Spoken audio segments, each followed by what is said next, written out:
Anafora ni susah untuk kita lupakan. Tapi dia bukan perempuan.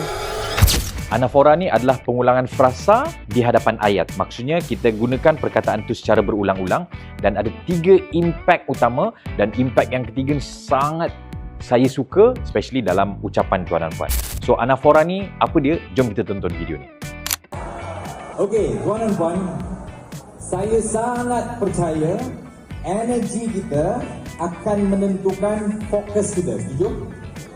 Dan saya juga sangat percaya energi kita akan menentukan produktiviti kita, setuju? Dan saya juga sangat percaya energi kita akan menentukan sejauh mana kita boleh pergi, setuju tuan-tuan?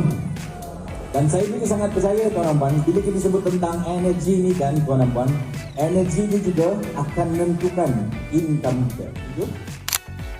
Soalannya adalah, apakah 3 impak utama tu? Yang pertama, tuan-tuan, kalau kita gunakan anafora, anafora ni akan memberikan pattern dan manusia lebih suka ataupun mudah ingat pattern. Contoh kalau dalam lagu kan, contoh, andai diberikan emas permata, ku pilih senyumanmu.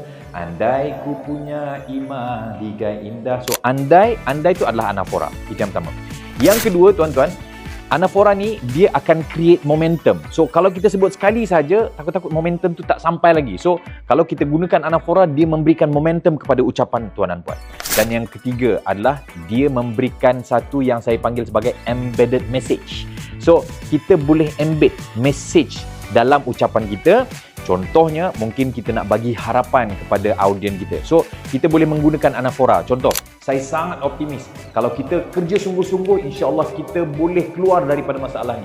Dan saya juga sangat optimis, kalau kita buat all out, insya-Allah kita akan keluar daripada kepompong kemiskinan. Dan saya juga sangat optimis. Saya optimis adalah anafora dan you all dapat sesuatu tak? Kalau dapat, cek komen dapat.